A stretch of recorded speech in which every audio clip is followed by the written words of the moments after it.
আমার এই চ্যানেলে ভিডিও যারা নিয়মিত দেখেন তারা হয়তো খেয়াল করেছেন গত 2 মাসের বেশি সময় ধরে আমার চ্যানেলে নিয়মিত ভিডিও আসছিল না। কি সেই কারণ তাই শেয়ার করব আজকে আপনাদের সাথে। নমস্কার, আমাদের ইচ্ছে অ্যান্ড ব্লগের নতুন একটা পর্বে আপনাদের সকলকে স্বাগত। আশা রাখি সবাই ভালো আছেন, সুস্থ আছেন।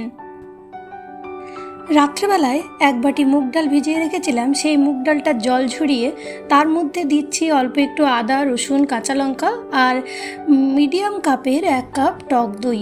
এই দিয়ে একটা ব্যাটার বানিয়ে আজকে ইচ্ছের জন্য সকাল সকাল টিফিন বানাবো।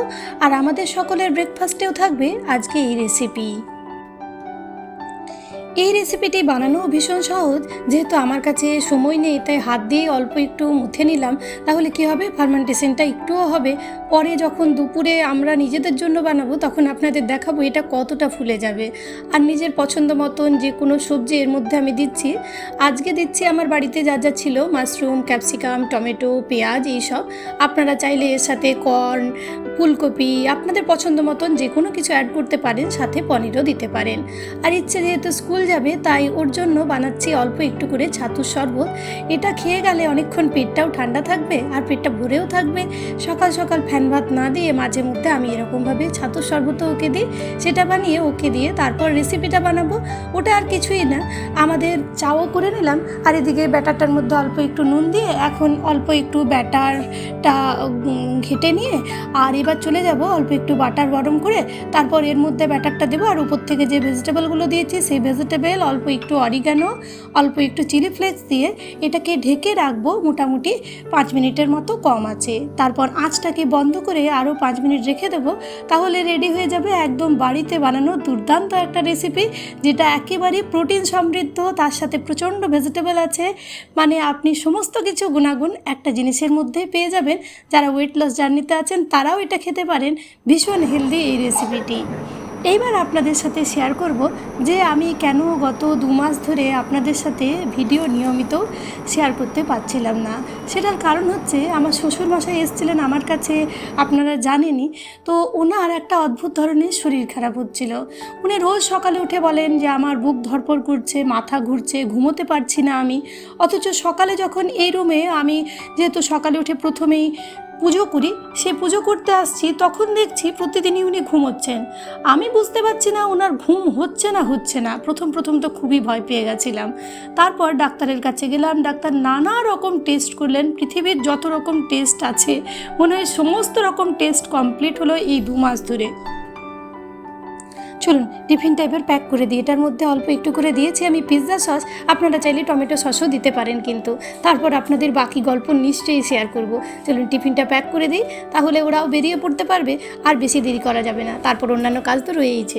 আর তখন যে ডাল ভেজানো জলটা ছিল সেই জলটা রেখেছি, এই টাইপের গাছগুলোতে দেবো।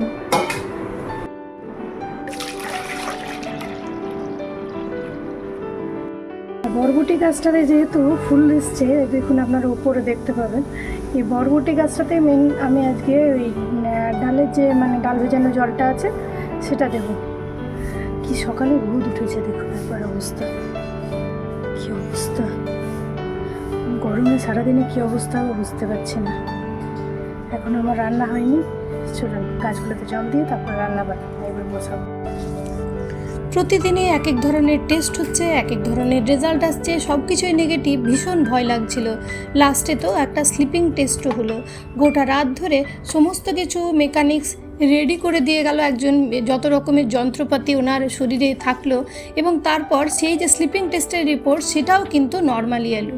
এমনকি পালমোনারি বলে এক ধরনের টেস্ট হলো, নিঃশ্বাস প্রশ্বাসে কোনো সমস্যা আছে কি না। সমস্ত কিছু টেস্ট হওয়ার পরেও কোনো রকম রেজাল্ট এলো না। লাস্টে যে কনক্লুশনটা ড্র হলো সেটা শুনে তো আপনারা অবাক হয়ে যাবেন। সেটা হচ্ছে যে ওনার ওভারওয়েট থাকার কারণে উনি প্রতিদিন যে খাবারটা খান এবং হাঁটা চলা একেবারে একেবারেই উনি করেন না। সারাদিনে ওনাকে 40 মিনিট হাঁটতে বলেছে, ওনার হাঁটুতে অপারেশন হয়েছে, তারপরেও কিন্তু এই কাজগুলো ওনাকে করতে বলেছে। সাথে ওনাকে খাবার কন্ট্রোলে খেতে বলেছে, কিন্তু জানি উনি কোনোটাই আর এই বয়সে এসে কন্ট্রোল করতে পারবেন না। কিন্তু ভাবুন একবার, এই যে ট্রমাটাইজ হয়ে 2 মাস আমরা কাটালাম, সেটা ভাবতে পারবেন না কি প্রচণ্ডভাবে আমাদের সকলের উপরে টর্চারও বলতে পারেন, আবার সমস্ত রকমভাবে মানসিক একটা চাপও বলতে পারেন। বাড়ির কারো কিছু হলে প্রথমে তো খুব চিন্তা হয়, তারপর যখন বুঝতে পারি ধীরে ধীরে যে এটা অতটাও ভয়ের কিছু নয়, অথচ রুগীকে বোঝানো যায় না, তখন আরেক সমস্যা এসে দাঁড়ায়। সেই রকম একটা সমস্যার মধ্যে দিয়ে যাচ্ছিলাম 2 মাস ধরে। এর মধ্যে আমার একজন জেঠু মারা গেল, সেটার যে শোক সেটাও আমি অনুভব করতে পারলাম না এই সমস্ত কিছুর মধ্যে দিয়ে। তার মধ্যেই আমার বাবার রক্ত আমাশয় হয়েছিল, সেটাকে রক্ত আমাশয় কম, আন্ত্রিক বেশি বলা যেতে পারে। বাবার এত শরীর খারাপ, শুধু রক্তের মতন পায়খানা হচ্ছিল, মোটামুটি একদিনে 100 বারের মতো হয়েছে, তার পরের দিন অবধি 150 পর্যন্ত পৌঁছে গেছিলো। কিন্তু এদিকে আমার শ্বশুর মশাইকে নিয়ে এতই ব্যস্ত থাকতে হলো যে আমি আমার বাবার পাশে দাঁড়াতে পারলাম না। এটা আমার সারা জীবনের জন্য একটা দুঃখের জায়গা থেকে যাবে। যাই হোক, আমার বোন পৌঁছতে পেরেছিল সেখানে, এবং এখন বলতে গেলে আমার বাবা সুস্থ হয়েই গেছে, একটু যা দুর্বলতা আছে এটাই যা। এই জন্য আমি কিছুতেই আর ভিডিও দিতে পারছিলাম না। আগে আমাদের সকলের পরিবার, তারপর তো সমস্ত কিছু, তাই না? এখন আমার শ্বশুরমশাইকে মোটামুটি বোঝানো গেছে, কিন্তু উনি পুরোপুরি ট্রাস্ট করতে পারেননি ডাক্তারের কথাতে। আমি তো মাঝে এটাও বলেছিলাম আমার শ্বশুরবাড়ির সকলকে, মানে এদের 3 ভাইকে, যে ওনাকে তাহলে একবার একটা কাজ করা হোক, ওনাকে ভেলোর নিয়ে চলো, তাহলে যদি ওনার শরীর খারাপ ঠিক হয় বা অন্য কিছু ধরা পড়ছে না। ওনারা সেটাও বলেছিল ডাক্তারকে, কিন্তু ডাক্তারবাবু বললেন যে না, কোনো রকম কোনো কনসার্ন পাওয়া যায়নি, আপনারা শুধু শুধু কোথাও যাবেন না। ওনাকে নিজেকে বুঝতে হবে যে ওনার এই প্রবলেমগুলো, এবং ওনার আরেকটা হচ্ছে প্রচণ্ড মোবাইল দেখা। মোবাইলে হয়তো একটা কিছু টেস্ট দিল বা কিছু রকম কোনো কমপ্লিকেশন নিজের বুঝলো, বাবা কী করে বারবার করে মোবাইল দেখতে থাকে, এবং মোবাইলে হয়তো 3টে ভিডিও দেখলো, 3 রকম কোনো ডাক্তার মোবাইলে যেগুলো ইউটিউবে আমরা ভিডিও দেখি, সেই ভিডিও থেকে কনক্লুশন ড্র করে নিল, তাহলে এগুলো সমস্ত কিছুই হয়েছে। এবং এর একটা বড় কারণ হচ্ছে এই যে উনি এগুলো করেন, সেটা হচ্ছে বাড়িতে ওনার সাথে কাটানোর জন্য মানুষ খুব কম, সকলেই নিজের কাজে বিজি, এবং উনি গ্রাম ছেড়ে কোথাও থাকবেন না।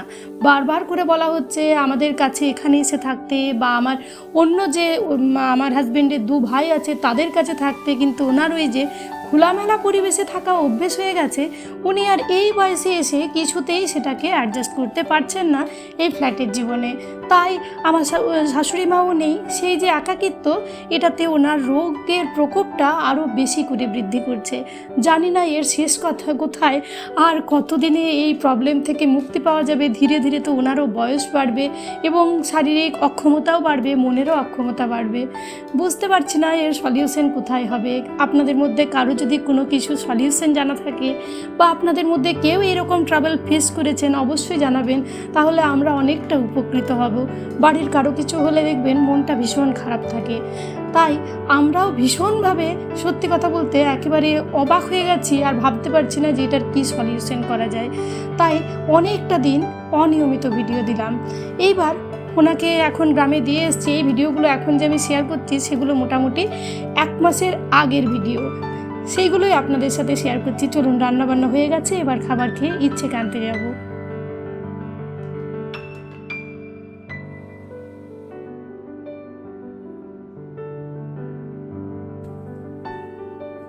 আর এই 2.5 মাসে না আমি পার্লার গিয়েছি, না আমি কোনো রকম নিজের প্রতি একটুও যত্নশীল হতে পেরেছি।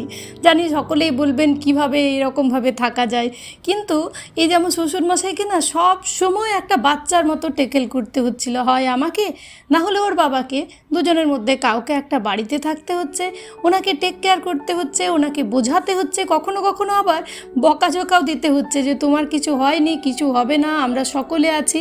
এইভাবে উনি যা খেতে চাইছেন, যা বলছেন, সমস্ত কিছু টেকেল করে বাচ্চাদের মতো ওনাকে যতটা পেরেছি আমরা সাথ দেওয়ার চেষ্টা করেছি। কিন্তু জানি মনের যে কষ্ট না, মনের যে অসুখ, সেটার কোনো সলিউশন কারো কাছেই থাকে না, আমাদের কাছেও নেই। তাই বলছি, আপনাদের কারো কাছে যদি কোনো সলিউশন থাকে অবশ্যই আমায় কমেন্টের মাধ্যমে জানাবেন কিভাবে এটার কি করা যায়। আমার ভীষণ চিন্তা যে যত বয়স হবে উনি তো অক্ষম হবেন, আর এই ট্রাভেল কিন্তু বেড়ে বেড়েই যাবে এবং উনি তো কারোর সাথেই থাকবেন না। তাই ভীষণ ভীষণ চিন্তা এবং কষ্টে বলতে পারেন থাকলাম এই সময়টা জুড়ে। চলুন, ইচ্ছেরও ছুটি হয়ে গেছে, এবার বাড়ি ফিরি।